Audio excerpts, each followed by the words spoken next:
আহ, আশা করছি আপনারা আমাকে শুনতে পাচ্ছেন। যারা লাইভে যুক্ত হচ্ছেন অবশ্যই কমেন্ট করবেন যে কোত্থেকে যুক্ত হচ্ছেন এবং এই লাইভটি শেয়ার দিবেন, আপনাদের নিজস্ব ওয়ালে শেয়ার দিবেন এবং যারা বিভিন্ন গ্রুপের অ্যাডমিন আছেন তারা তাদের গ্রুপগুলোতে শেয়ার দিবেন। অ্যাডমিন ছাড়া কেউ অন্য কোনো গ্রুপে এটি শেয়ার দিবেন না।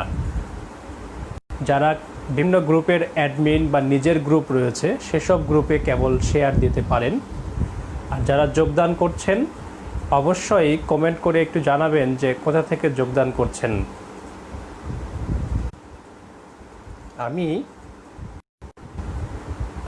আমি সবগুলো কমেন্ট রিপ্লাই অবশ্য দেই না, কিন্তু সবগুলো কমেন্ট লাইভ শেষে পড়ি এবং দেখি যে কে কোথা থেকে যোগদান করছেন।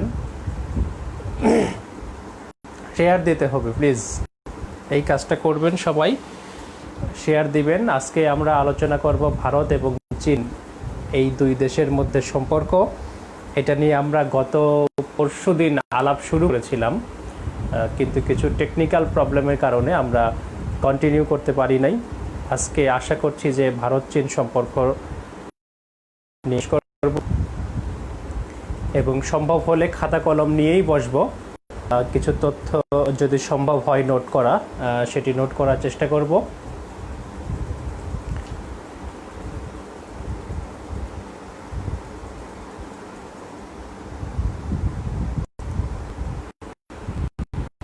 ওকে, শেয়ার দিতে হবে। আর কয়েকজন জয়েন করলেই আমি শুরু করব আলাপ। 100 জন জয়েন করলে আলাপ শুরু করব। যখন 100 জন লাইভটি দেখবে একসাথে তখন শুরু করব। 93, 96 শেয়ার, কয়েকটা শেয়ার দিলেই 100 হয়ে যাবে এবং আলাপটিও শুরু করব।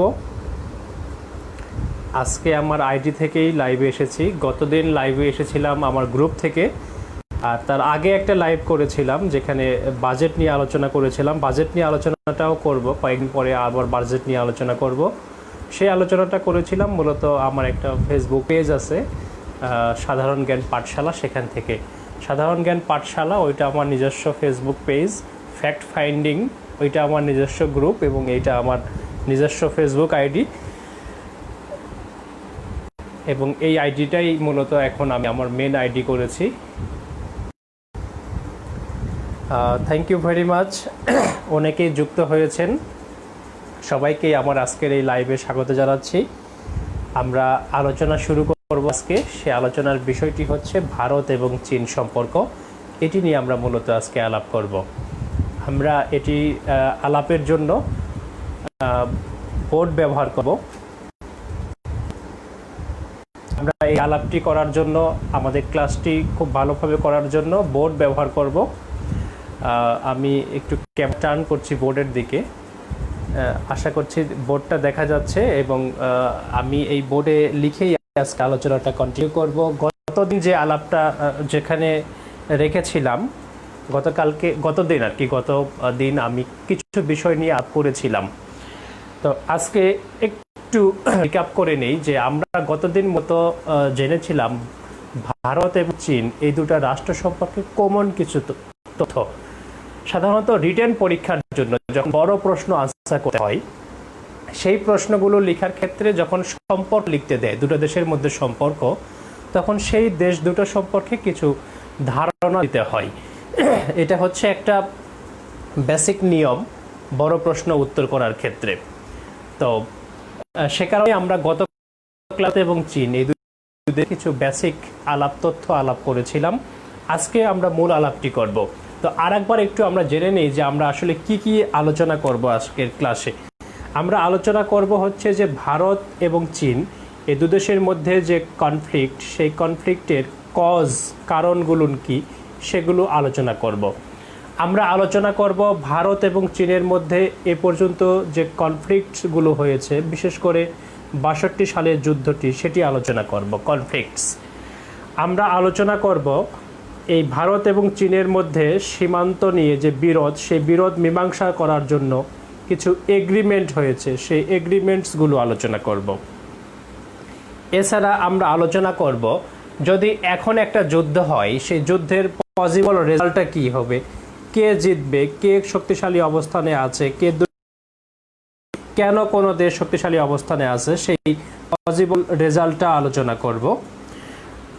করব আমরা। সেটি হচ্ছে যে যদি ভারত একটি যুদ্ধ চীনের সঙ্গে বাধায় বা চীন ভারতের সঙ্গে একটা যুদ্ধ করে, এই যুদ্ধে এই যে ভারতের প্রতিবেশী দেশগুলো, সেই নেইবারিং কান্ট্রিগুলোর পজিশন কি হবে, সেই নেইবারিং কান্ট্রিগুলো কে কার পক্ষে যাবে, নেইবার্স পজিশন লিখি সংক্ষেপে। নেইবার্স পজিশনটা কি হবে, ভারতের যে নেইবারগুলো আছে তাদের পজিশনটা কি হবে, সেটি নিয়ে আলাপ করব। পাশাপাশি আলাপ করব হচ্ছে যে বাংলাদেশ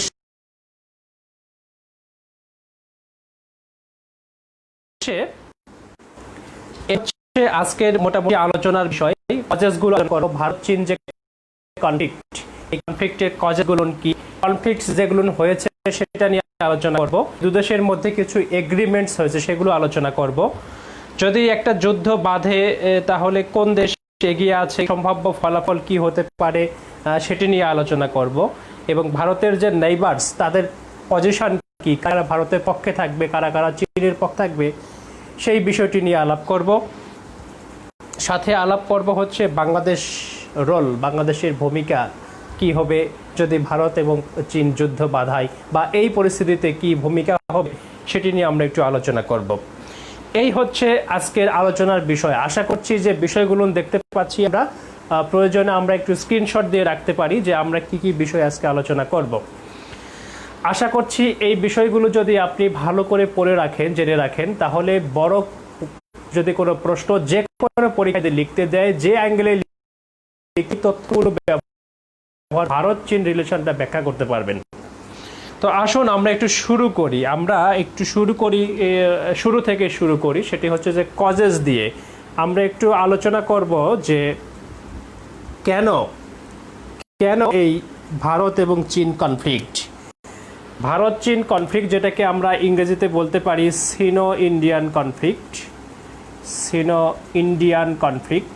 তো এই সিনো ইন্ডিয়ান কনফ্লিক্টের কজেসগুলো একটু আলোচনা করব। একটা কজ আলোচনা করব সেটি হচ্ছে historical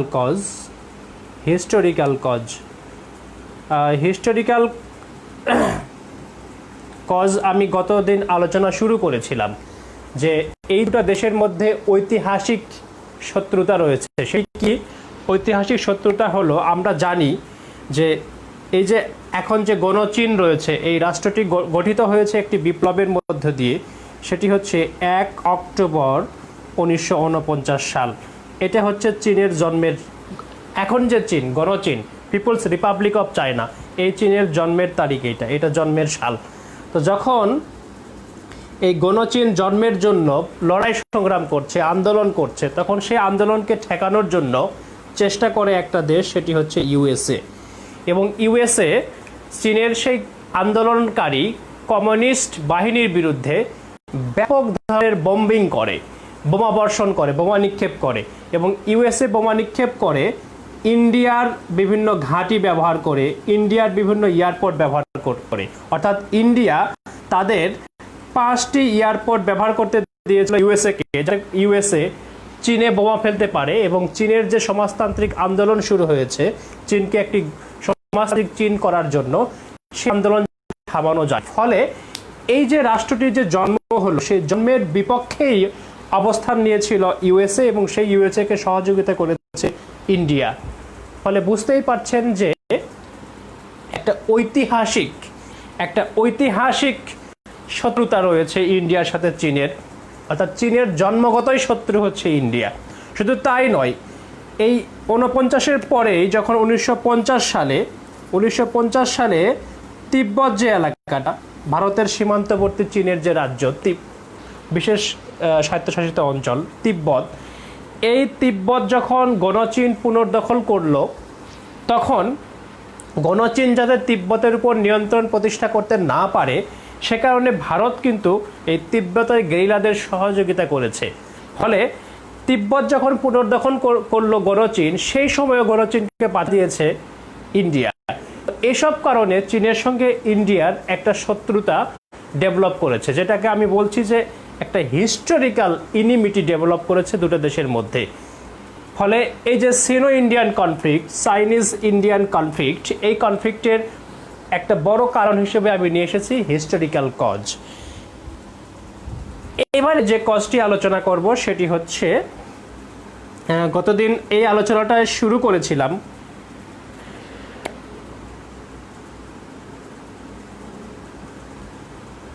Dalai Lama and Masud Azhar issue. Bharat এবং চীনের মধ্যে যে বিরোধ, সেই বিরোধের একটি বড় কারণ হচ্ছে Dalai Lama and Masud Azhar issue. বলেছিলাম আমি যে দালাই লামা হচ্ছেন তিব্বতের যে বৌদ্ধরা, বৌদ্ধদের প্রধান ধর্মগুরু, এবং তিনি তিব্বতের একটি প্রবাসী সরকারও গঠন করেছেন, যে সরকারের প্রধান হচ্ছেন দালাই লামা। এখন যিনি দালাই লামা তিনি 14তম দালাই লামা। বর্তমান যিনি দালাই লামা তিনি হচ্ছেন 14তম দালাই লামা, 14th দালাই লামা। তিনি ভারতে আছেন, ভারতের হিমাচল প্রদেশে তিনি থাকেন। তিনি ভারতে থেকে তিব্বতের একটি সরকার প্রতিষ্ঠা করেছেন, অর্থাৎ দালাই লামা তিব্বতের একটি সরকার প্রতিষ্ঠা করে ভারতে অবস্থান করছেন। চীন দালাই লামাকে শত্রু মনে করে, কারণ চীনের ভয় হচ্ছে কোনো একদিন তিব্বত তাদের হাতছাড়া হয়ে যেতে পারে। আর সেটি হাতছাড়া হয় তখনই যাওয়া সম্ভব যখন ভারত ব্যাপকভাবে সহযোগিতা করবে এই তিব্বতীয়ানদের, এই দালাই লামাদেরকে যদি সহযোগিতা করে, তাহলেই কেবল সম্ভব হচ্ছে তিব্বত চীনের কাছ থেকে আলাদা হয়ে যাওয়া। তো ফলে এই যে ইস্যুটা, দালাই লামাকে যেহেতু সমর্থন করে ভারত এবং দালাই লামাকে ভারত আশ্রয় দিয়েছে, সে কারণে চীন এবং ইন্ডিয়ার মধ্যে একটি বিরোধ রয়েছে, অর্থাৎ ভারতকে সহ্য করতে পারে না চীন। মাসুদ আজহারকে, মাসুদ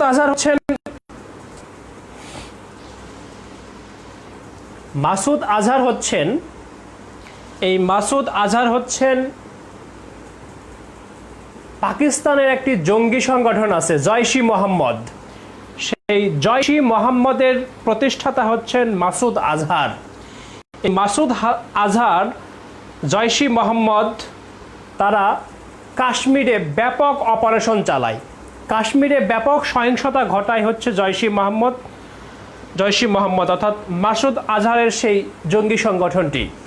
এই সংগঠনটি ভারতের জন্য বড় থ্রেট। মাসুদ আজহার হচ্ছে ভারতের জন্য বড় থ্রেট। মাসুদ আজহার ভারতের জন্য বড় থ্রেট। সেই মাসুদ আজহারকে জাতিসংঘ যাতে ব্ল্যাক লিস্টেড করে, জাতিসংঘ যাতে মাসুদ আজহারকে ব্ল্যাক লিস্টেড করে, মাসুদ আজহারকে জাতিসংঘ যাতে ব্ল্যাক লিস্টেড করে, সে কারণে একাধিকবার নিরাপত্তা পরিষদে ভারত আমেরিকাকে দিয়ে প্রস্তাব এনেছে, কিন্তু মাসুদ আজহারের বিরুদ্ধে সিকিউরিটি কাউন্সিল কোনো স্টেপ নিতে পারেনি চীনের বাধার কারণে। অর্থাৎ সবসময় মাসুদ আজহারকে, যে কিনা ভারতের শত্রু, তাকে রক্ষা করে চীন। On the other hand Dalai Lama, যে কিনা চীনের শত্রু, তাকে রক্ষা করে ভারত। ফলে এই যে Dalai Lama and Masud Azhar issue, এই ইস্যুটাও দুদেশের মধ্যে কনফ্লিক্টের অন্যতম একটি কারণ। ওকে, এবার আমরা 3 নম্বর কারণ আলোচনা করব। 3 নম্বর কারণটি হচ্ছে, 3 নম্বর যে কারণটি আলোচনা করব সেটি হলো ইউনাইটেড নেশনস সিকিউরিটি কাউন্সিল এবং নিউক্লিয়ার সাপ্লায়ার গ্রুপস, এই যে দুটো সংগঠন, জাতিসংঘের সিকিউরিটি কাউন্সিল নিরাপত্তা পরিষদ এবং নিউক্লিয়ার সাপ্লায়ার্স গ্রুপ, এই দুই সংগঠনে ভারত সদস্য হওয়ার চেষ্টা করছে। এটা জাতিসংঘের সিকিউরিটি কাউন্সিল। আমরা জানি যে এটার পার্মানেন্ট মেম্বার হচ্ছে 5টা, এদেরকে P5 বলা হয়। এই পার্মানেন্ট মেম্বার হওয়ার জন্য চেষ্টা করছে আরও কয়েকটা দেশ, তার মধ্যে আছে ইন্ডিয়া আছে, জাপান আছে, হ্যাঁ, ইন্ডিয়া আছে, জাপান আছে, জার্মানি আছে, ব্রাজিল আছে, হ্যাঁ, এই 4টা দেশকে বলা হয় G4। তো এরা চেষ্টা করছে ইউনাইটেড নেশনসের পার্মানেন্ট সদস্য হওয়ার জন্য সিকিউরিটি কাউন্সিলের। ইন্ডিয়ার যে চেষ্টা সেটার জন্য ভেটো দিতে চীন রেডি আছে, অর্থাৎ চীন কোনোভাবে ইন্ডিয়াকে হতে দিবে না, এখন পর্যন্ত এটাই চীনের সিদ্ধান্ত। নিউক্লিয়ার সাপ্লায়ার গ্রুপ, এই সংগঠনটা 1974 সালে প্রতিষ্ঠিত হয়েছে। এই সংগঠনটা প্রথমে 60টা দেশ মিলে করেছিল, এখন দেশ সম্ভবত 48টা দেশ সদস্য। এই নিউক্লিয়ার সাপ্লায়ার গ্রুপসে সদস্য হতে চাচ্ছে ইন্ডিয়া। চীন এখানেও ইন্ডিয়াকে সদস্য হতে দিবে না। ফলে এই যে জাতিসংঘের নিরাপত্তা পরিষদ এবং নিউক্লিয়ার সরবরাহকারী গোষ্ঠী, এই দুই সংগঠনকে কেন্দ্র করে, এই দুই সংগঠনে ভারতের সদস্য পদ প্রাপ্তি, এই বা প্রাপ্তির চেষ্টা, এটাকে কেন্দ্র করে দুই দেশের মধ্যে বিরোধ কেউ রয়েছে। ফলে আমি 3 নম্বরে এই পয়েন্ট বিষয়টি নিয়ে আলোচনা করব, সেটি হচ্ছে এবারে 4 নম্বর পয়েন্টে যেটি আলোচনা করব সেটি হচ্ছে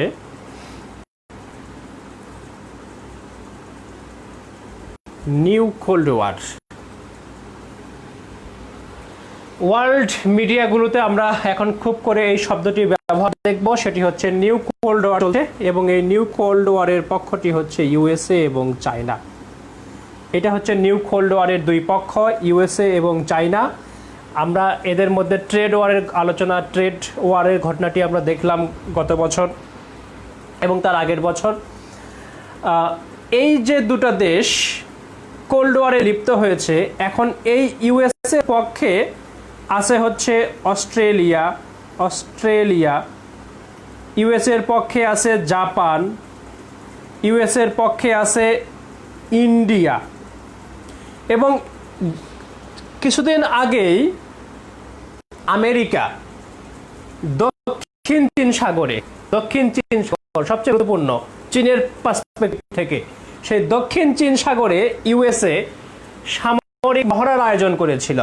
সেই মহড়ায় অস্ট্রেলিয়া অংশ নিয়েছে, জাপান অংশ নিয়েছে, ইন্ডিয়াও অংশ নিয়েছে। ইন্ডিয়া অংশ নেওয়াতে ব্যাপকভাবে ক্ষুব্ধ হয়েছে চীন। ফলে এই নিউ কোল্ড ওয়ারে চীনের বিপক্ষে যে ইউএসএ রয়েছে, সেই ইউএসএর পক্ষ ইন্ডিয়া নেওয়ায় চীনের সঙ্গে ইন্ডিয়ার কনফ্লিক্ট দেখা দিয়েছে। ফলে ইন্ডিয়া চীন যে কনফ্লিক্ট, সেই কনফ্লিক্টের পেছনে এই নিউ কোল্ড ওয়ারও একটি বড় কারণ। আমরা পরবর্তী কারণটা আলোচনা করি, সেটি হচ্ছে 5 নম্বর যে কারণটি আলোচনা করব সেটি হচ্ছে মিলিটারি মাইট।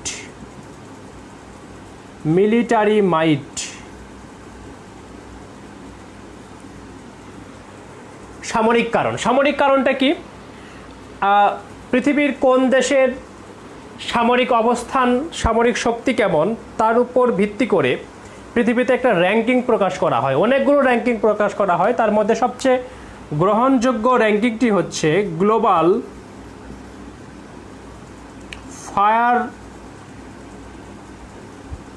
Firework rank.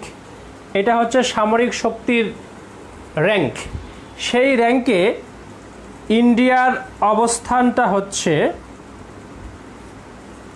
4র্থ, ইন্ডিয়া হচ্ছে 4th, আর চায়না হচ্ছে 3rd। মানে বুঝতেই পারছেন দুটো দেশ সামরিক দিক দিয়ে যথেষ্ট শক্তিশালী দেশ। বিশ্বের সামরিক শক্তির দিক দিয়ে চায়নার অবস্থান হচ্ছে 3য়, এবং তারপরেই রয়েছে ইন্ডিয়া। 1 নম্বরে হচ্ছে ইউএসএর অবস্থান হচ্ছে প্রথম ইউএসএ, তারপরে হচ্ছে রাশিয়া সামরিক শক্তির দিক দিয়ে, এবং তারপরে 3rd হচ্ছে চায়না, এবং তারপরে ইন্ডিয়া হচ্ছে 4র্থ। যেহেতু সামরিক শক্তির দিক দিয়ে এরা অনেক শক্তিশালী, ফলে একটু বিচ্যুতি যদি হয় কারো আচার আচরণ ব্যবহারে, একে অপরকে দেখে নেওয়ার হুমকি দেয়, কারণ সেই সামর্থ্য তাদের রয়েছে। ফলে এই মিলিটারি মাইট এটাও কিন্তু দুটো দেশকে মুখোমুখি অবস্থানে নিয়ে আসতেছে। ফলে এই যে সামরিক শক্তি, এটি একটি বড় কারণ দুদেশের কনফ্লিক্টের মধ্যে। আমরা আরেকটি কারণ আলোচনা করতে পারি, সেটি হচ্ছে কি? সেটি হচ্ছে ইকোনমিক মাইট। এইটা একটা গুরুত্বপূর্ণ বিষয়। আমরা যদি দেখি বিশ্বের সবচেয়ে বড় অর্থনীতি দেশ এখন ইউএসএ, কিন্তু 2033 সালে গিয়ে পৃথিবীর বৃহৎ অর্থনীতির দেশ হয়ে যাবে চায়না। চায়না হয়ে যাবে 1 নম্বর দেশ। এখন পৃথিবীর সবচেয়ে বড় অর্থনীতির দেশ হচ্ছে ইউএসএ। প্রিলিতে যদি প্রশ্ন করে সবচেয়ে বড় অর্থনীতির দেশ কোনটি, ইউএসএ। সেকেন্ডে চায়না। 33 সালের পরে গিয়ে চায়না হবে 1 নাম্বার, ইউএসএ হবে 2 নাম্বার, ইন্ডিয়া হবে গিয়ে 3 নাম্বার। এবং যখন 50 সাল আসবে, 2050 সাল, তখন চায়না 1 নাম্বার হবে, ইন্ডিয়া 2 নাম্বার হবে।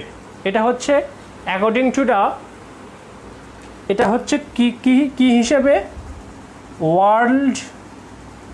ওয়ার্ল্ড ইকোনমিক লিগ টেবিল বলে একটা অর্থনীতি বিষয়ক র্যাঙ্কিং আছে, ওয়ার্ল্ড ইকোনমিক লিগ টেবিল। সেই লিগ টেবিল অনুযায়ী বলছি 2050 সালে গিয়ে চায়না হবে বিশ্বের 1 নম্বর অর্থনৈতিক দেশ, ইন্ডিয়া হবে 2 নম্বর। ফলে বুঝতেই পারছেন যে অর্থনৈতিক দিক দিয়েও দুটো দেশ ব্যাপকভাবে শক্তিশালী হচ্ছে। ফলে তাদের ভিতরে একরকম, আপনারও টাকা পয়সা বেশি হলে আপনারও অনেক রকম ভাবটাপ বেড়ে যাবে। এই দুটো দেশেরও সেই অবস্থা হয়েছে, একে অপরকে সহ্য করতে পারছে না, দেখে নিব, এই অ্যাটিটিউডে চলে গেছে এই দুটো দেশ। ফলে এইটাও একটা বড় কারণ দু দেশের মধ্যে বিরোধের। সিকিউরিটি একটা বড় ইস্যু হচ্ছে দু দেশের মধ্যে, সেটি হচ্ছে সিকিউরিটি। সিকিউরিটি ইস্যুটা কি? সেটি হচ্ছে যে ভারতের মূলত এই যে কয়েকদিন আগে যে হাতাহাতির ঘটনাটা ঘটলো না, একটা হলো, ইন্ডিয়ার 20 জন মারা গেল, চীনেরও কিছু মারা গেছে বলে বলা হচ্ছে। সংখ্যাটা ভারতের গণমাধ্যমে 43 এটি বলাও হয়েছে, যদিও চীনের গণমাধ্যমগুলোতে চীনের পক্ষ থেকে এ ধরনের কোনো সংখ্যা বলাও হয়নি, লেখাও হয়নি। কিছু হতাহত হয়েছে, 43 সংখ্যাটা না হলেও, তবে ভারতের যে 20 জন নিহত হয়েছে এটা ভারত রাষ্ট্র তাদের বক্তব্যে, স্টেটমেন্টে উল্লেখ করেছে। সুতরাং একটা ক্যাজুয়ালিটি তো হয়েছে সেখানে, বড় রকমের সংঘর্ষের ঘটনাই ঘটেছে সেখানে। এবং বলা হচ্ছে যে এটি 1975 সালের পরে সবচেয়ে বড় দু দেশের সীমান্তরক্ষী বাহিনীর মধ্যে সংঘর্ষ কিংবা সেনাবাহিনীর মধ্যে সংঘর্ষ। তো সিকিউরিটি ইস্যুটা কি? সিকিউরিটি ইস্যুটা হলো যে ভারতের নিকটবর্তী দুটা অঞ্চল রয়েছে চীনের। একটা হচ্ছে তিব্বতটাই বড় অঞ্চল জুড়ে রয়েছে তিব্বত, আর অল্প একটু অঞ্চল জুড়ে রয়েছে হচ্ছে জিনজিয়াং, তিব্বত, এগুলো হচ্ছে চীনের অটোনমাস রিজিয়ন, স্বায়ত্তশাসিত অঞ্চল। আমি গতদিন ক্লাসে বলেছিলাম যে চীনের প্রদেশ হচ্ছে 5টা, প্রদেশ হচ্ছে 22টা, প্রভিন্স হচ্ছে 22টা, আর 5টা হচ্ছে অটোনমাস রিজিয়ন, 5টা হচ্ছে অটোনমাস রিজিয়ন। সেই 5টা অটোনমাস রিজিয়নের দুটা হচ্ছে জিনজিয়াং এবং তিব্বতে 5টা বিমান ঘাঁটি রয়েছে চীনের, জিনজিয়াংয়ে 2টা বিমান ঘাঁটি রয়েছে চীনের। ইন্ডিয়া তাদের সীমান্ত দিয়ে রাস্তা তৈরি করছে, যে রাস্তা তৈরি করার ফলে যে জিনিসটা হবে যে সীমান্ত পর্যন্ত ইন্ডিয়া তাদের সেনাবাহিনীকে নিয়ে যেতে পারবে, এবং সেখান থেকে যদি ইন্ডিয়া কখনো হামলা করে তাহলে এই যে বিমান ঘাঁটিগুলো সেগুলো তারা উড়িয়ে দিতে পারবে। এবং এই যে চীনের যে 7টা বিমান ঘাঁটি, তিব্বতে 5টা, জিনজিয়াংয়ে 2টা রয়েছে, 7টা বিমান ঘাঁটি, তিব্বতে 5টা, জিনজিয়াংয়ে 2টা, এই 7টা বিমান ঘাঁটি উপর থেকে বিমান হামলা, বোমা হামলা ঠেকানোর জন্য প্রস্তুত নয়। সে কারণে যেহেতু ইন্ডিয়া রাস্তা নির্মাণ করছে সীমান্তের কাছ দিয়ে সীমান্ত রেখা বরাবর, সে কারণে চীন অত্যন্ত আতঙ্কিত। আবার আমরা যখন দেখলাম যে ডোকলামে 2017 সালে ডোকলামে যখন রাস্তা নির্মাণ করতে গেল চীন, তখন ভারত চিন্তায় পড়ে গেল যে ডোকলাম পর্যন্ত যদি চীন সহজে চলে, ডোকলাম থেকে যদি শিলিগুড়ি করিডোর অ্যাটাক করে, 7 সিস্টার্স ভারতের হাতছাড়া হয়ে যাবে। ফলে ভারতও কিন্তু সিকিউরিটি টেনশনে ভুগছিল, ভারত কিন্তু সিকিউরিটি ক্রাইসিসে ভুগছিল। যেটি আমি বুঝতে চাচ্ছি সেটি হচ্ছে যে ভারতের রাস্তা নির্মাণের কারণে ভারতের রাস্তা নির্মাণের কারণে চীন সামরিকভাবে দুশ্চিন্তায় রয়েছে। ভারতের রাস্তা নির্মাণের কারণে চীন নিরাপত্তা সংকটে ভুগছে। অন দ্য আদার হ্যান্ড, চীন যে রাস্তা নির্মাণ করছে সে কারণে ভারত নিরাপত্তাহীনতায় ভুগছে। এই দুই সিকিউরিটি ডিলেমার থেকেই কিন্তু দুই দেশের মধ্যে রিসেন্ট 15 তারিখে যে সংঘর্ষটা ঘটনা আমরা দেখলাম। আরও একটি কারণ একটু আলোচনা করব, যেটি সবচেয়ে বড় কারণ এবং long standing causes between India and China, সেটি হচ্ছে কি বর্ডার ডিসপিউট। দু দেশের মধ্যে সীমানা নিয়ে বিরোধ রয়েছে। এটি হচ্ছে বড় বিরোধ এবং সব বিরোধের বাবা হচ্ছে এই বিরোধ। দু দেশের মধ্যে 4056 কিলোমিটার সীমান্ত রয়েছে স্থল, সেটি একটি বড় কারণ।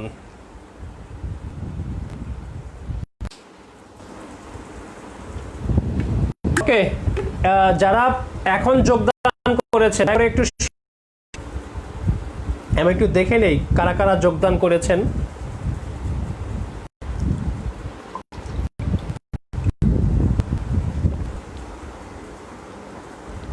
মাশাআল্লাহ, অনেকে যোগদান করেছেন, থ্যাংক ইউ ভেরি মাচ। আজকে লাইভ ক্লাসে যোগদান করার জন্য আশা করছি আপনারা ক্লাসে এনজয় করছেন। কে কোথা থেকে যোগদান করেছেন কমেন্টগুলো রাখুন, আমি ক্লাস শেষে দেখব সবগুলো কমেন্ট, এবং অবশ্যই শেয়ার দিবেন। আমরা এখন যেটি আলাপ করব সেটি হচ্ছে ভারত এবং চীনের মধ্যে কনফ্লিক্টের সবচেয়ে বড় কারণ, দীর্ঘস্থায়ী কারণ, দীর্ঘদিন থেকে এই কারণটি বিদ্যমান, ফলে এটাকে আমি বলছি long standing causes in a conflict, সেটি হচ্ছে বর্ডার ডিসপিউট। তো বর্ডার ডিসপিউট নিয়ে এখন আলোচনা করব। প্রচুর গরম, ঘেমে যাচ্ছি।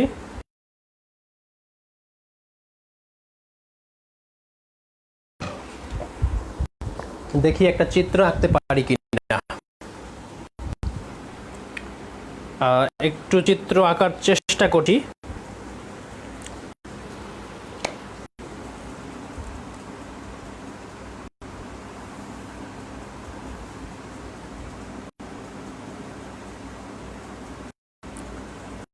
হচ্ছে থিমেটিক চিত্র, ঠিক চিত্রের মতো হবে না,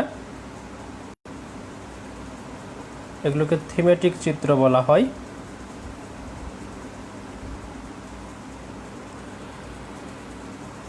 জাস্ট ইন্ডিয়া দেখতে এরকমই কিছুটা। ইন্ডিয়ার এই যে এই পাশটা আমরা দেখছি, এখানে পাকিস্তান, এটা হচ্ছে চায়না, এই জায়গায় আমাদের প্রিয় মাতৃভূমি বাংলাদেশ। এটা হচ্ছে ওই যে সেই 7 সিস্টার্স, ভারতের 6টা রাজ্য। এই রাজ্যটার নাম হচ্ছে অরুণাচল। অরুণাচল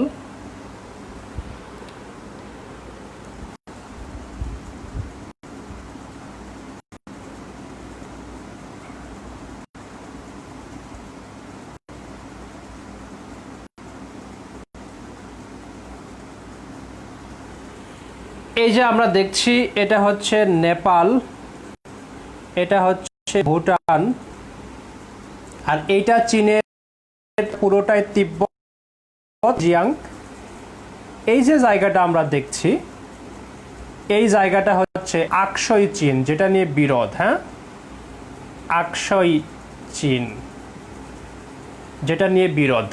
তো এই যে এখান থেকে ধরে ইন্ডিয়ার, এটা ইন্ডিয়ার হচ্ছে কাশ্মীর, এটা ইন্ডিয়ার হচ্ছে কাশ্মীর, মানে কাশ্মীর তো এখন দুটা ভাগ, এই অংশটা হচ্ছে লাদাখ। তো এটা আমরা কাশ্মীর এভাবে চিন্তা করি, এটা ইন্ডিয়ার কাশ্মীর। কাশ্মীরের পাশে এটাও কাশ্মীর, কিন্তু এই যে কাশ্মীর যেটা আমরা দেখছি, এটা নাম হচ্ছে আকসই চীন, এটা এখন চীন দখল করেছে। এনিওয়ে, তো এখান থেকে ধরে এই পর্যন্ত, এখানে একটু অঞ্চল আছে, এখানে সিকিমের এখানে, আবার এইখান দিয়ে এই পর্যন্ত, এইটা হচ্ছে চীনের সঙ্গে ইন্ডিয়ার সীমানা। এই সীমানা, আবার এইখানে এই সীমানা। তো আমরা এই টোটাল সীমানাটাকে তিনটা ভাগে ভাগ করতে পারি। একটা হচ্ছে ওয়েস্ট, পশ্চিম, অর্থাৎ এই যে সীমানা, এটাকে আমরা বলতে পারি সেন্ট্রাল সীমানা, সেন্ট্রাল। আর এইটাকে আমরা বলতে পারি এটা পূর্ব দিকে, ফলে এটাকে আমরা বলতে পারি ইস্ট। মূলত চীনের সঙ্গে এটা চীন, এটা ইন্ডিয়া, এই ইন্ডিয়ার সঙ্গে চীনের এই সীমানা নিয়ে বিরোধ, মাঝখানে বিরোধ নেই, আবার এই সীমানা নিয়েও বিরোধ রয়েছে। আচ্ছা, এই যে সীমানা নিয়ে বিরোধ, আবার ভারত চীন যে টোটাল সীমানাটাকে আমরা তিনটা ভাগে ভাগ করছি, ওয়েস্ট, সেন্ট্রাল এবং ইস্ট। ওয়েস্ট নিয়ে বিরোধ, সবচেয়ে বিরোধপূর্ণ ওয়েস্ট। ইস্ট, পূর্ব, এই অরুণাচলের পাশে যে তিব্বত চীনের যে অঞ্চলটা, এটা নিয়েও বিরোধ রয়েছে। তবে সেন্ট্রাল নিয়ে তেমন কোনো সীমান্ত বিরোধ দু দেশের মধ্যে নেই। এই হচ্ছে সীমান্ত সংক্রান্ত বিরোধ দু দেশের মধ্যে। এখন আমি যে বিষয়টি আলোচনা করছি, একটু আমি একটা প্রশ্ন করি। প্রশ্নটা হচ্ছে, আচ্ছা বাংলায় লিখি না, বাংলা একটু লিখি। ম্যাকমোহন লাইন, তারপরে বি নাম্বার হচ্ছে ম্যাকডোনাল্ড লাইন, তারপরে হচ্ছে প্রকৃত নিয়ন্ত্রণ রেখা, লাইন অফ অ্যাকচুয়াল কন্ট্রোল, তারপরে হচ্ছে জনসন লাইন। আমি একটা প্রশ্ন করি আপনাদেরকে, একটু আমাকে বলেন তো, এই যে চারটা লিখেছি সীমান্ত, আমাকে একটু জানান যে ভারত এবং চীনের মধ্যে সীমান্ত কোনটি? ভারত এবং চীনের মধ্যে সীমান্ত কোনটি? চারটা লিখেছি, McMahon line, McDonald line, line of actual control এবং জনসন লাইন। এই চারটা লিখেছি আমি সীমানা। একটু আপনারা কমেন্ট করেন তো ABCD, যেটা আপনার কাছে উত্তর মনে হচ্ছে। প্রশ্নটা হচ্ছে ভারত এবং চীনের মধ্যে সীমানার নাম কি? প্রশ্ন হচ্ছে ভারত এবং চীনের মধ্যে সীমানার নাম কি? McMahon line, McDonald line, line of actual control এবং জনসন লাইন কোনটি? ওকে, আসলে ভারত এবং চীনের মধ্যে যে সীমানাটা রয়েছে, এই চারটা সীমানা ভারত এবং চীনের মধ্যে। একটু ব্যাখ্যা করি চারটা সীমানায় কিভাবে। প্রথম যে সীমানাটা লিখেছি ম্যাকমোহন লাইন, এই ম্যাকমোহন লাইন হচ্ছে ভারত এবং চীনের মধ্যে আন্তর্জাতিকভাবে স্বীকৃত সীমানা, অর্থাৎ আন্তর্জাতিক বাউন্ডারি, জাতিসংঘ কর্তৃক স্বীকৃত সেই ইন্টারন্যাশনাল বাউন্ডারিটা হচ্ছে ম্যাকমোহন লাইন। অর্থাৎ চীন এবং ভারতের মধ্যে যে আন্তর্জাতিক সীমানা রয়েছে সেটি হচ্ছে ম্যাকমোহন লাইন। কিন্তু সমস্যাটা হচ্ছে কোথায়? সেটি হচ্ছে যে এই যে আকসাই চীনটা আপনারা দেখতে পাচ্ছেন, ভারত দাবি করে যে এইখান থেকে এই আকসাই চীন পুরোটা তাদের, এই আকসাই চীন তাদের সীমানা কল্পনা করে। এই সীমান্তটার নাম হচ্ছে জনসন লাইন। অর্থাৎ ভারতের দাবিকৃত আকসাই ভারতের যখন হবে, যদি কখনো হয়, তাহলে সেটি যে সীমানাটা ভারত দাবি করছে তাদের নাম হচ্ছে, অর্থাৎ এটি ভারতের দাবিকৃত সীমানার রেখা। চীন দাবি করে যে না, এটা সীমানা, এবং আকসাই চীন তাদের, এই আকসাই চীন তাদের দাবি করছে, কারণ তারা মনে করছে এইটা হচ্ছে বাউন্ডারি লাইন। এই বাউন্ডারি লাইনটার নাম হচ্ছে ম্যাকডোনাল্ড লাইন। অর্থাৎ চীনের দাবিকৃত সীমান্ত রেখা হচ্ছে ম্যাকডোনাল্ড লাইন, ভারতের দাবিকৃত সীমান্ত রেখা হচ্ছে জনসন লাইন। কিন্তু দুদেশের মধ্যে আন্তর্জাতিক সীমান্ত হচ্ছে ম্যাকমোহন লাইন। এখন কথা হচ্ছে যে তাহলে প্রকৃত নিয়ন্ত্রণ রেখা, line of actual control, LAC কোনটি? লাইন অফ অ্যাকচুয়াল কন্ট্রোল এক হচ্ছে, যেহেতু দুদেশ সীমান্ত নিয়ে যুদ্ধ করেছিল ৬২ সালে, তারপরে দুদেশের সম্মতিতেই এখন যে রেখাটি টানা হয়েছে, যে রেখাটি তারা মেনে নিয়েছে, অর্থাৎ এখন পর্যন্ত তারা উভয় দেশ যে রেখাটি মেনে নিয়েছে সেই রেখাটির নাম হচ্ছে লাইন অফ অ্যাকচুয়াল কন্ট্রোল। এই হচ্ছে বিষয়। ম্যাকমোহন লাইন ভারত চীনের মধ্যে আন্তর্জাতিক সীমানা, ম্যাকডোনাল্ড লাইন চীনের দাবিকৃত সীমানা, জনসন লাইন ভারতের দাবিকৃত সীমানা। এই দুটাকে ব্যালেন্স করে দুটো দেশ মোটামুটিভাবে শান্ত হয়েছে, অ্যাগ্রি করেছে নতুন একটি লাইনে, সেটি হচ্ছে লাইন অফ অ্যাকচুয়াল কন্ট্রোল। ফলে এই চারটাই সীমানা। তো যাই হোক, আমরা এতক্ষণ যেটি আলোচনা করলাম সেটি হচ্ছে ভারত এবং চীনের মধ্যে বিরোধের কারণগুলো কি, কারণগুলো আলোচনা করলাম।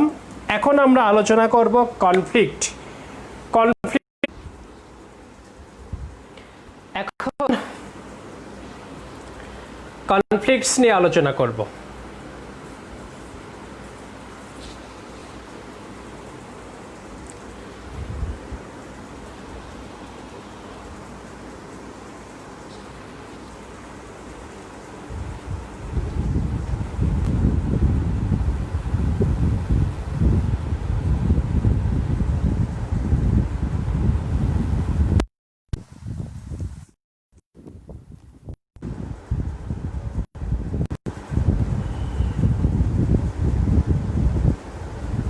শোনা যাচ্ছে?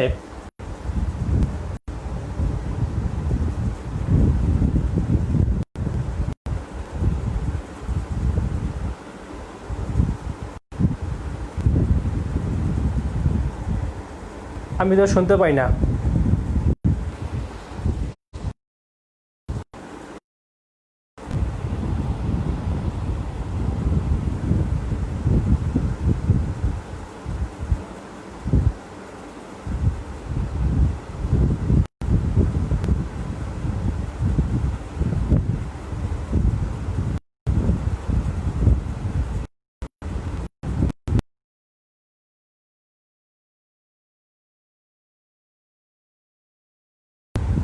ওকে, এখন যেটি আলোচনা করব সেটি হচ্ছে কনফ্লিক্টস। আমরা জানি সবচেয়ে বড় কনফ্লিক্টটা হয়েছে 1962 সালে। 1962 সালের যুদ্ধটা একটু আলাপ করি। সেটি হচ্ছে যে 1962 সালের যুদ্ধের কারণটা হচ্ছে এই যে অরুণাচল দেখছি, ভারতের 7টি রাজ্য, 7 সিস্টার্স, তার মধ্যে একটি অরুণাচল। এই অরুণাচলটি দাবি করছে চীন। চীন বলছে যে অরুণাচল আমাদের, এবং চীন কিন্তু অরুণাচলকে বলে ডাকে। চীন অরুণাচলকে ভারতের প্রদেশ স্বীকার করে না। চীন বলে অরুণাচল তাদের এবং এটি তিব্বতেরই অংশ, এটাকে তার সাউথ তিব্বত বলে।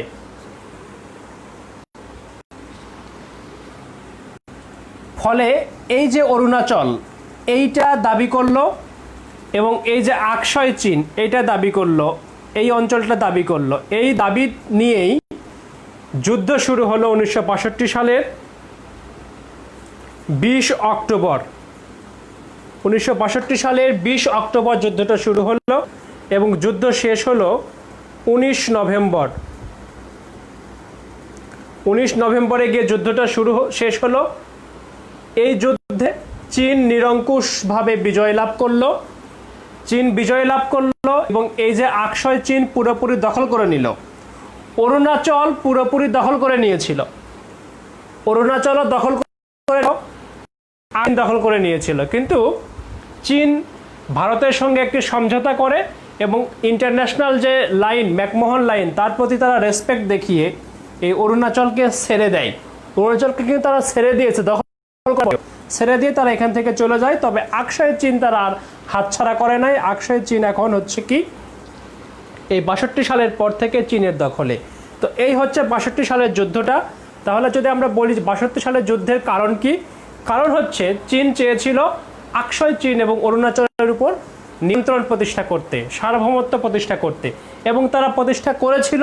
তবে জয়লাভের পরে তারা এই অরুণাচলটা ছেড়ে দেয়, আকসাই চীন দখলে রাখে। যুদ্ধটা শুরু হয়েছিল 62-র 20 অক্টোবর এবং শেষ হয়েছিল 19 নভেম্বর। এরপরে যুদ্ধ হয়েছে 1975 সালে, বড় যুদ্ধ।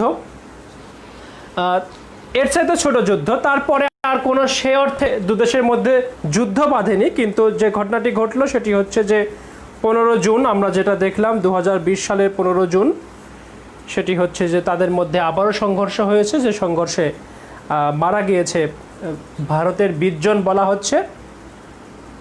এটা হচ্ছে যে এটা কোথায় হয়েছে, এটা হচ্ছে গালওয়ান উপত্যকায়।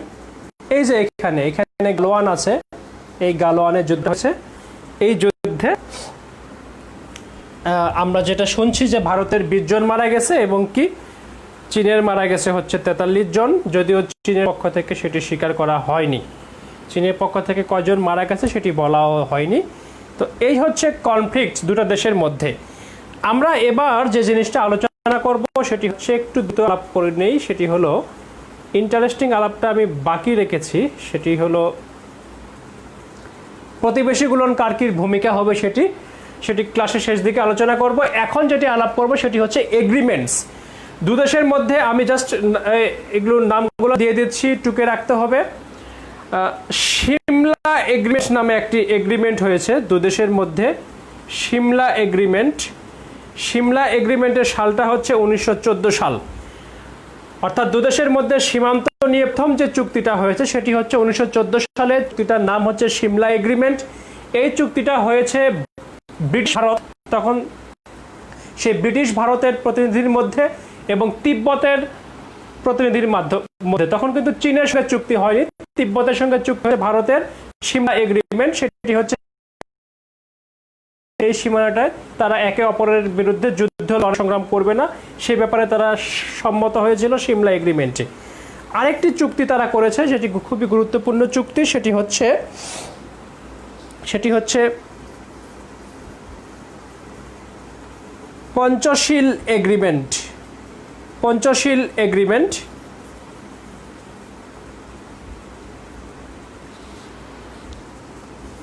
পঞ্চশীল এগ্রিমেন্টটা হচ্ছে 1954 সালের এগ্রিমেন্ট। এটা আমরা জানি, এটার নাম পড়তে গিয়েও কিন্তু আমরা পড়ি পঞ্চশীল চুক্তি 1954 সালে। এই চুক্তি তারা মূলত করেছিল একে অপরের সার্বভৌমত্বের প্রতি শ্রদ্ধা জানিয়ে এই চুক্তি তারা করেছিল। তাহলে পঞ্চশীল এগ্রিমেন্ট কবে? 1954 সালে। এরপরে তারা একটা এগ্রিমেন্ট করেছে, সেটি হচ্ছে, একটু লিখে দেয় চুক্তিগুলোর নাম, এই নামগুলো লিখে রাখলেই হবে। জয়েন্ট ওয়ার্কিং গ্রুপ, একটা চুক্তি তারা করেছে, joint working group on confidence building measures. Confidence building measures, joint working group on confidence building measures, এটা তারা করেছে 1989 সালে। Joint working group on confidence building measures এটা করেছে 1989 সালে। তারপরে তারা এক চুক্তি করেছে দুটা, সেটা হচ্ছে কন্ট্রোল তারা মেনে চলবে, এটা নিয়ে তারা 1993 সালে এবং 1996 সালে দুটো চুক্তি করেছে। লাইন অফ কন্ট্রোল মেনে চলবে, এটা নিয়ে তারা চুক্তি করেছে 1993 সালে একটা, 96 সালে একটা। এবং এই যে 96 সালের চুক্তিটা, সেই চুক্তিতে তারা একটু বলেছিল যে তাদের সীমান্তে তারা কখনোই কোনো ফায়ার আর্মস ব্যবহার করবে না, লিথাল উইপন্স ব্যবহার করবে না, ধারালো অস্ত্র ব্যবহার করবে না সীমান্তে। এই 96 সালের চুক্তি বলা ছিল। তারপরে তারা একটি চুক্তি করেছে, সেটি হচ্ছে প্রোটোকল। 2005 সালে একটি প্রোটোকল করেছে তারা, একটা প্রোটোকল করেছে দুটো দেশ, সেটি হলো 2005 সালে। এই প্রোটোকলেও বলা ছিল যে তারা সীমান্তে তাদের সীমান্তরক্ষী বাহিনী কিংবা আগ্নেয়াস্ত্র ফায়ার আর্মস ব্যবহার করবে না, এই 2005 সালের প্রোটোকলে বলা আছে। এবং যেহেতু ফায়ার আর্মস ব্যবহার করবে না এটা চুক্তিতে বলা আছে, সে কারণে এই যে চীন ভারতের উপর যে অ্যাটাকটা করলো, এই অ্যাটাক করার জন্য কাঠের বিভিন্ন গুঁড়ি, যেখানে পেরেক মারা ছিল, এগুলো নিয়ে এসে কিন্তু অ্যাটাক করেছে, যেহেতু ফায়ার আর্মস ব্যবহার করতে তারা পারবে আইন অনুযায়ী। তো তো এই হচ্ছে মোটামুটি চুক্তিগুলো দু দেশের মধ্যে। যারা রিটেনের জন্য বড় প্রিপারেশন নেবেন, বড় প্রশ্ন, তারা এই চুক্তিগুলোকে ডিটেল লিখতে হবে, কিংবা ভবিষ্যতে আমিও ক্লাসে এগুলো ভবিষ্যতে লিখে দিব ডিটেল করে। আজকে আর চুক্তিগুলোকে ডিটেলিং করছি না। এখন যেটি আলোচনা করব সেটি হচ্ছে গুরুত্বপূর্ণ একটি বিষয়, সেটি হলো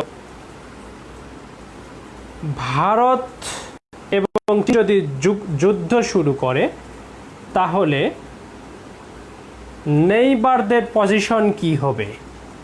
ভারতের নেইবার কারা? ভারতের নেইবার হচ্ছে পাকিস্তান, ভারতের নেইবার হচ্ছে বাংলাদেশ, ভারতের নেইবার হচ্ছে এখানে আছে মিয়ানমার, ভারতের নেইবার হচ্ছে শ্রীলঙ্কা, এর হচ্ছে ভারতের নেইবার। চীনের সঙ্গে চলছে ফাইট, পাকিস্তানের সঙ্গে চলছে ফাইট, ফলে পাকিস্তান কখনোই যাবে না। আমরা জানি যে শ্রীলঙ্কাও এখন চীনের কন্ট্রোলে, ফলে শ্রীলঙ্কাও ইন্ডিয়ার পক্ষে যাবে না। নেপালের সাথে এই যে এখানে আছে হচ্ছে কালাপানি, কালাপানি লিপুলেখ নিয়ে বিরোধ চলছে, সীমান্ত বিরোধ ইন্ডিয়ার সঙ্গে নেপালের, ফলে নেপালও এখন ইন্ডিয়ার পক্ষে যাবে না। দুদিন আগের নিউজ যে ভুটান একদম পক্ষে ছিল ভারতের, ভারত যা বলে ভুটান তাই শোনে, ভারত যা বলে ভুটান তাই শোনে। এবং তার একটি দৃষ্টান্ত আমি আপনাদেরকে দেই, সেটি হলো 2014 সালে বাংলাদেশে যে ইলেকশনটি হলো, সেই ইলেকশনে যে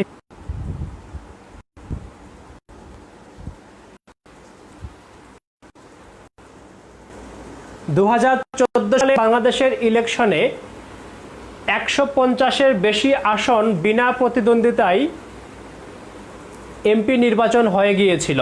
ফলে সরকার গঠন করার মতো প্রয়োজনীয় সংখ্যক আসন পেয়ে গিয়েছিল আওয়ামী লীগ। সে কারণে সেই নির্বাচনের যে আমেজ, প্রতিদ্বন্দ্বিতার যে বিষয়গুলো থাকে সেগুলো ছিল না।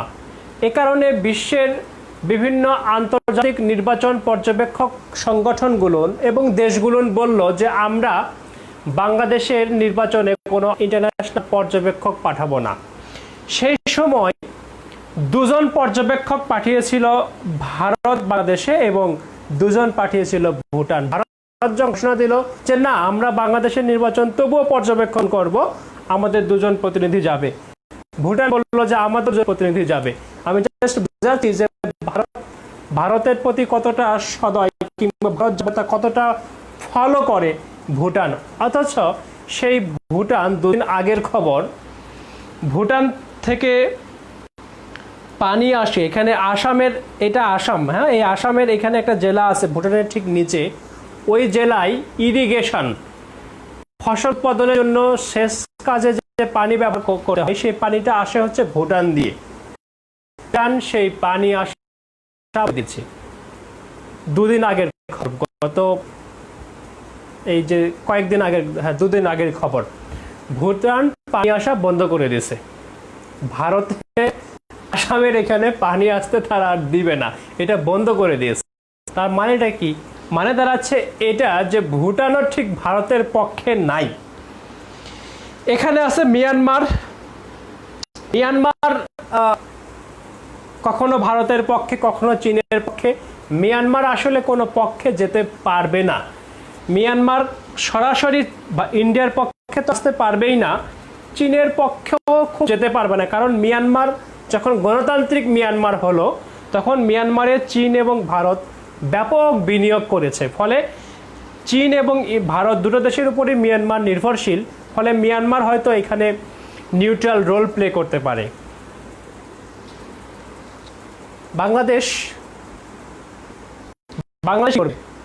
বাংলাদেশও ভারত এবং চীন কোনো পক্ষেই শেষ পর্যন্ত যাবে না। আমি বাংলাদেশের রোলটা পরে আলোচনা করব। তাহলে আমরা দেখছি হয়তো ভুটান, বাংলাদেশ এবং মিয়ানমার নিউট্রাল থাকবে যদি ইন্ডিয়া এবং চায়না কোনো লড়াই যুদ্ধ বাধায়। যদিও এই যুদ্ধ হবে না সেটি পরিষ্কারভাবে বোঝা যায়। তবে পাকিস্তান ভারতের বিপক্ষে অবস্থান নিবে, শ্রীলঙ্কা বিপক্ষে অবস্থান নিবে, নেপাল বিপক্ষে অবস্থান নিবে, অর্থাৎ ইন্ডিয়ার চারপাশেই শত্রু তৈরি হয়ে যাবে, যেটা সামাল দেওয়া ইন্ডিয়ার জন্য অনেকটা কঠিন হবে। ফলে এই যে লড়াই চায়না এবং ইন্ডিয়া, সেই লড়াইয়ে কৌশলগত দিক দিয়ে চীন এগিয়ে, ভারত কিছু হয়েছে। আরও একবার বলি, ইন্ডিয়া এবং চায়না যদি কনফ্লিক্ট থেকে কোনো ওয়ারে রূপ নেয়, সে ওয়ারে ইন্ডিয়া ব্যাকফুটে থাকবে কৌশলগত কারণে, কারণ ইন্ডিয়ার চারপাশে জাল বিস্তার করেছে চীন। ফলে বুঝতেই পারছেন যে ইন্ডিয়া কিছুটা ব্যাকফুটে থাকবে। তবে ইন্ডিয়ার বড় শক্তি হচ্ছে যুদ্ধ বিমান। চীনের সামরিক শক্তি ব্যাপক, চীনের সামরিক শক্তি বিশেষ করে নৌশক্তি ব্যাপক। তাদের পরমাণু অস্ত্র আছে, ইন্ডিয়ার পরমাণু অস্ত্র আছে, কিন্তু একটা জায়গায় ইন্ডিয়া এগিয়ে, সেটি হচ্ছে, এবং আমরা যদি সৈন্য সংখ্যা দেখি, ভারতের সৈন্য সংখ্যা হচ্ছে 13 লাখের মতো, চীনের সৈন্য সংখ্যা 23 লাখের মতো। তো কিন্তু ইন্ডিয়ার একটা দিক দিয়ে ইন্ডিয়া এগিয়ে, সেটি হচ্ছে যে যুদ্ধ বিমান। ইন্ডিয়ার 4th জেনারেশন যুদ্ধ বিমান রয়েছে, যা চীনের নাই।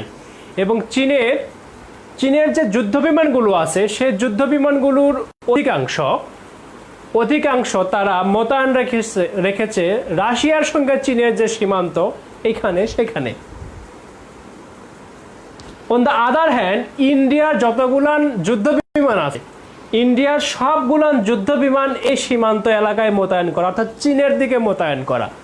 ফলে এইখানে একটু এগিয়ে ইন্ডিয়া। তো আমরা এখন যেটি আলোচনা করব সেটি হচ্ছে চায়নার পলিসি, একটু আলোচনা করব। সেটি হচ্ছে কেন চায়না ইন্ডিয়াকে একরকমভাবে কন্ট্রোলে নিয়ে আসলো, কিভাবে, সেটি আলোচনা করব।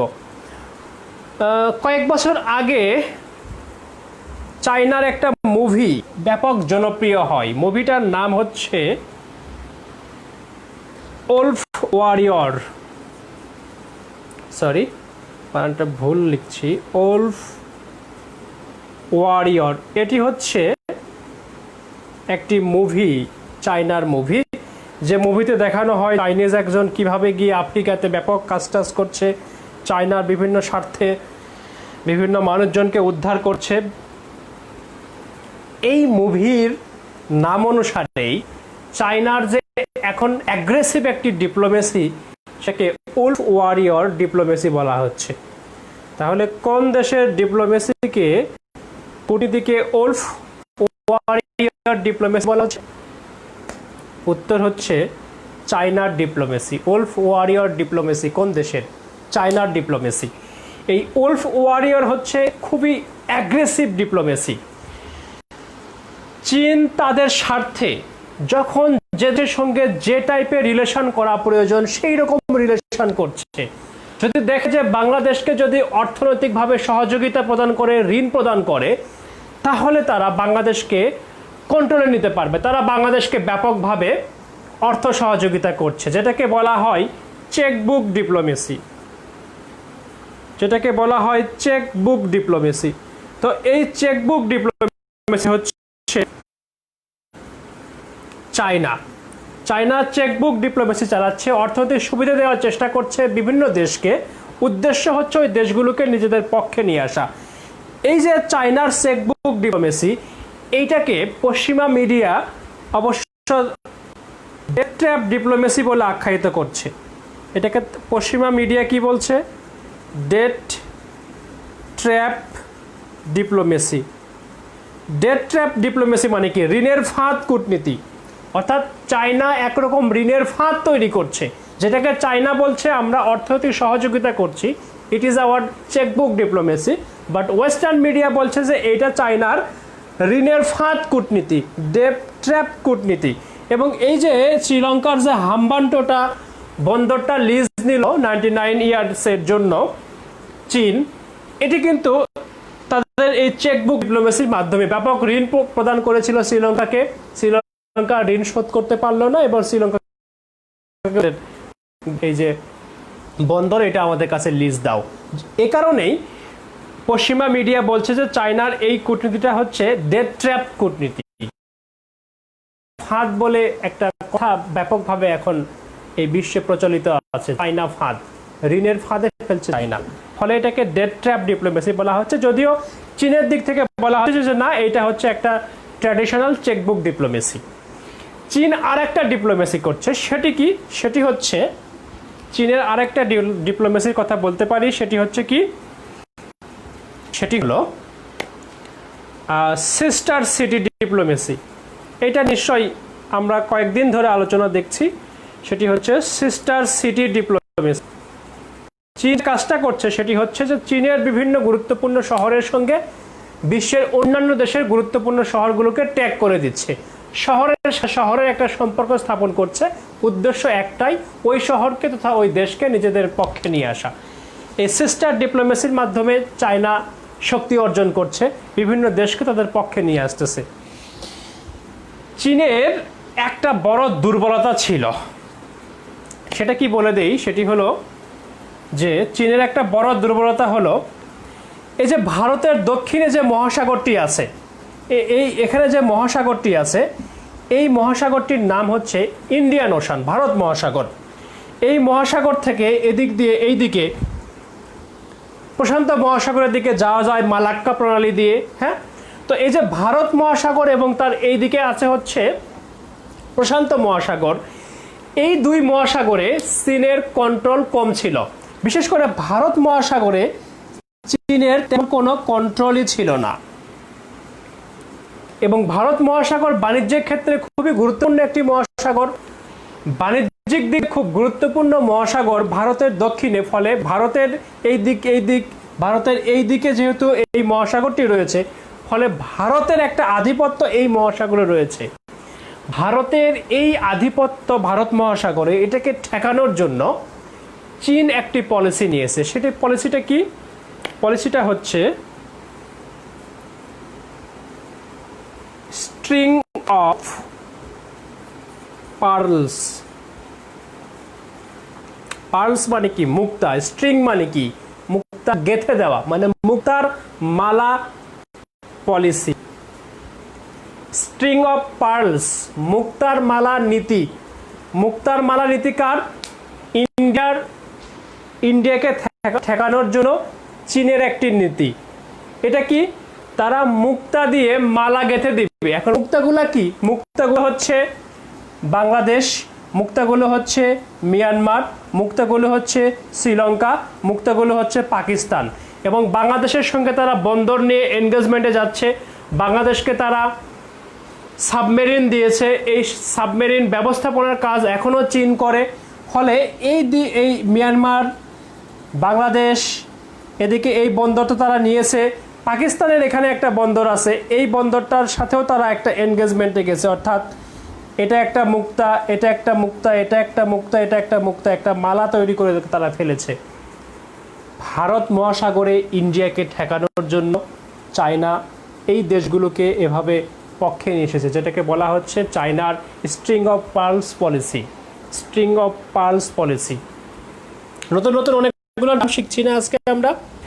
ওকে, আলোচনা আমি অনেকটা শেষ দিকে চলে এসেছি। শুধু যে জিনিসটি আলাপ করব এখন, সেটি হচ্ছে যে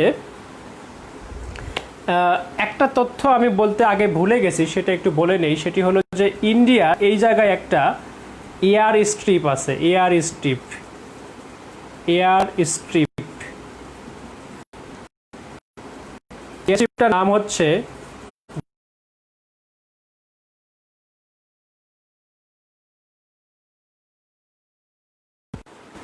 এয়ার স্ট্রিপ। কি এয়ার স্ট্রিপ মানে? হচ্ছে বিমানবন্দর। তবে এই বিমানবন্দরগুলো স্বাভাবিক বিমানবন্দর না। ধরুন কোনো একটা জঙ্গলের মাঝে, কোনো একটা জঙ্গল, ওই জঙ্গলের মাঝখানে কিছু গাছ টাছ কেটে ফেলে একটা এয়ারপোর্ট হয়েছে, এটা হচ্ছে এয়ার স্ট্রিপ। পাহাড়ের উপরে কিছু গাছপালা ছাপড়ে সেখানে একটা এয়ারপোর্ট তৈরি করা হয়েছে, এটাকে বলা এয়ার স্ট্রিপ। এই এয়ার স্ট্রিপ এখানে রয়েছে, যে এয়ার স্ট্রিপটার নাম হচ্ছে দৌলত বেগ ওল্ডি, ডিবিও বলে। দৌলত বেগ ওল্ডি এয়ার স্ট্রিপ। এই এয়ার স্ট্রিপটি হচ্ছে ভারতের, বলা হয় যে এটি পৃথিবীর উচ্চতম এয়ার স্ট্রিপ, পৃথিবীর উচ্চতম বিমানবন্দর। তো এই এয়ার স্ট্রিপটি চীন দাবি করে তাদের এটি দখল করতে চায়। এই এয়ার স্ট্রিপটি যুদ্ধ পরিচালনার জন্য খুবই গুরুত্বপূর্ণ। এইটা এখন পর্যন্ত ভারতের দখলে আছে, চীন চাচ্ছে এইটা দখল নিতে। এবং এই অঞ্চলগুলো কিন্তু ছিল খুবই বিপদসংকুল। এখন ইন্ডিয়া এদিক দিয়ে রাস্তা নির্মাণ করেছে এবং তারা এই দৌলত বেগ ওল্ডিতে এখন যেতে পারে রাস্তা দিয়ে, সে কারণে কিন্তু চীন বিপদে রয়েছে। এটা একটু আগে আলাপ করতে হতো, জাস্ট প্রসঙ্গ করবে জানিয়ে রাখলাম। আমি এখন যেটি আলাপ করব সেটি হচ্ছে বাংলাদেশের কি করণীয়। বাংলাদেশের কি করণীয় সেটি একটু আলাপ করব। সেটা হলো, প্রথমত বাংলাদেশ সবচেয়ে বেশি আমদানি করে চীন থেকে, এটা আমরা জানি। এরপরে বাংলাদেশ সবচেয়ে বেশি আমদানি করে ভারত থেকে। চীন এবং ভারত এই দুই দেশের উপরে আমরা ব্যাপকভাবে নির্ভরশীল। সুতরাং কোনো একটা দেশকে যদি আমরা পাশ কাটিয়ে চলার চেষ্টা করি সেটি আমাদের জন্য ভালো হবে না। আমাদের প্রয়োজন ইন্ডিয়াকেও, আমাদের প্রয়োজন চায়নাকেও। এবং আমরা সাকসেসফুলি বর্তমান সরকার সাকসেসফুলি ইন্ডিয়া এবং চায়না দু দেশের সঙ্গে রিলেশন মেনটেন করতে পারছে। যদি আপনি একসঙ্গে দুটা রিলেশন মেনটেন করেন, আপনি তো একটা জিনিস, আপনি কিন্তু ব্যাপক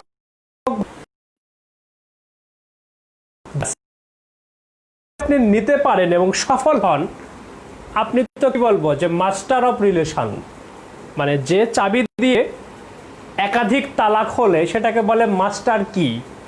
বাংলাদেশ এমন একটা চাবি আবিষ্কার করেছে, চায়না তালাও খুলছে, ইন্ডিয়ান তালাও খুলছে। সুতরাং বাংলাদেশ এখন মাস্টার কি। এখন পর্যন্ত বাংলাদেশ সাকসেসফুলি ভারত এবং চীন দু দেশের সঙ্গে রিলেশন মেনটেন করছে। ওই যে বললাম ঝুঁকি আছে, যদি কোনো যুদ্ধ বেঁধে যায়, ইন্ডিয়া যদি খুব করে প্রেশারাইজ করে, চীন যদি খুব করে প্রেশারাইজ করে, বাংলাদেশ তখন কি করবে? এটাই কথা যে বাংলাদেশের উচিত হবে কোনো পক্ষেই না যাওয়া, যেন কোনো ইন্ডিয়া এবং চায়নার মধ্যে যুদ্ধই না বাঁধে, সেজন্য বাংলাদেশকে চেষ্টা করতে হবে। ডিপ্লোম্যাটিক একটি টার্ম আছে, গুড অফিসেস। গুড অফিসেস মানে হচ্ছে দুটা দেশ মুখোমুখি অবস্থান নিয়েছে, লড়াই করছে, সংগ্রাম করছে, আর একটা দেশ গিয়ে বলছে যে ভাই তোমরা লড়াই সংগ্রাম করো না, আমরা একটা তোমাদেরকে নিয়ে চলো বসে একটু আলাপ আলোচনা করে তোমাদের সমস্যাটা সমাধান করে দেই। ফলে বাংলাদেশ কিন্তু গুড অফিসেস দেখাতে পারে। ইন্ডিয়া এবং চায়নার সাথে আমাদের প্রধানমন্ত্রী শেখ হাসিনা বসতে পারে, আলাপ করতে পারে, দুদেশের সঙ্গে কূটনীতি চালাতে পারে এবং দুদেশকে নিয়ে একটা সমঝোতায় নিয়ে আসতে পারে বাংলাদেশ। এইখানে বাংলাদেশ একটা রেফারির ভূমিকা পালন করতে পারে, সেটাই বাংলাদেশের জন্য লাভজনক হবে। এবং আশা করছি যে কোভিড সিচুয়েশন নিয়ে দেশ একটু তালমাতাল অবস্থায়, এটা যদি একটু ঠিক হয়ে যায়, তাহলে আমি যেটি বিশ্বাস করি যে আমাদের প্রধানমন্ত্রী শেখ হাসিনা ভারত এবং চীনের মধ্যে যে কনফ্লিক্ট, সেখানে রেফারি হিসেবে কাজ করবেন এবং সেটি বাংলাদেশের জন্য মঙ্গল হবে। অনেক রাত জেগে আপনারা অসংখ্য শিক্ষার্থী আমার আজকের এই লাইভ দেখেছেন, সবাইকে ধন্যবাদ জানাচ্ছি। আগামীকাল শুক্রবার রাত 11টায় আমার যে ফ্যাক্ট ফাইন্ডিং গ্রুপ, সেখানে আমি একটি পরীক্ষা নিব, এমসিকিউ। পরীক্ষাটির টপিক হচ্ছে বাংলাদেশ বিষয়াবলী থেকে সরকার ব্যবস্থা এবং আন্তর্জাতিক বিষয়াবলী থেকে যে বিষয়টি থাকবে সেটি হচ্ছে পরিবেশগত ইস্যু এবং কূটনীতি। পরিবেশগত ইস্যু এবং কূটনীতি এবং বাংলাদেশ বিষয়াবলী থেকে সরকার ব্যবস্থা, এই দুই টপিকের উপরে ফ্যাক্ট ফাইন্ডিং গ্রুপে রাত 11টায় পরীক্ষা নিব। আশা করছি আপনারা সবাই সেই পরীক্ষাটি দিবেন। ভালো থাকবেন সবাই, আপনাদের সবার জন্য শুভকামনা রইল। Thank you very much and good night.